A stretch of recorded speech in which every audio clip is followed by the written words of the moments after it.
I'm Khanisha Foster, and I'm directing for colored girls who've considered suicide when the rainbow is enough.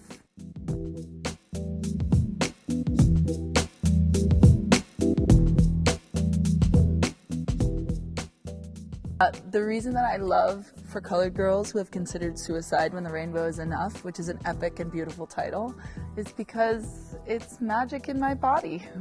It feels like freedom, and when I watch a really great piece of theater, I want to jump on the stage. Like I have to hold on to the seats.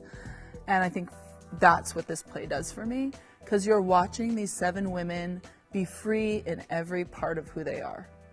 And you're watching them need each other and love each other and build each other. And I think a lot of times we isolate, and this is about the opposite of that. It's about community, it's about lifting each other up, it's about real, true freedom.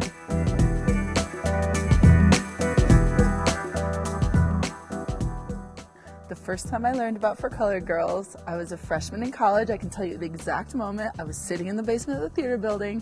A director handed me the script. He said, "We're doing this play. I've seen your work." He was much more intense than that, but he was like, and we're losing an actor. I want you to read it. We're thinking of putting you in it. So I got on the Red Line in Chicago. I read the play, the whole play from one stop to the end stop. And when I got off the train, I thought I was a different person. I was looking around like, did everybody read this play? Are you changed? I'm changed. The world looked different.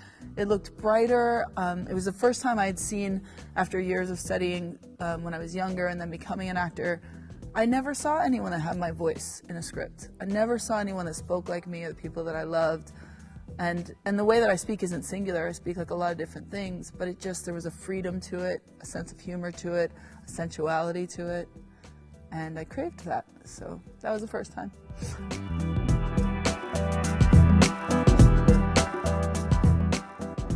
It's important for us to tell our stories unapologetically. And I think when I say unapologetically, that can feel like, oh, what does that mean? It means joy, it means abandon, it means, oh yeah, I recognize that. That's what it looks like in my house. And it means nuance. And NTZOKE really did a beautiful job. I mean, the play started in these bars in the Bay Area. You know, can you imagine like sitting on the top of a bar telling these poems and everybody's like cheering and it's visceral and it's alive. I mean, that's where it starts.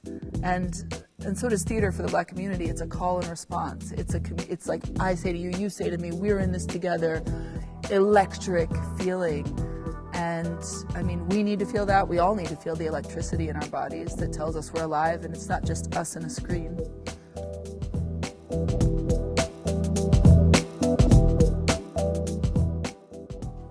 I would say, if you're like, I don't know, is this play for me, about me, should I go? I would say, do you like electricity flowing through your body? Do you like passion? Do you like to get on a dance floor and feel seen? Do you like an intimate moment that's only yours? I mean, our stories are our stories. And when we sit in a theater and we see someone across from us and we can see them more fully, what a beautiful thing. And I also think, I always say this to every ensemble I'm in, when you are in the presence of others, you are more than you ever could have been without them. And when we're only telling small stories or experiencing small stories, we really don't know what the world holds. And the world is beautiful. I want to sit in a house and see every story that is nothing that has to do with me, and I want to sit in a house and see myself on stage. So I think, why come? Because you like nice things, and you like to feel thrilled.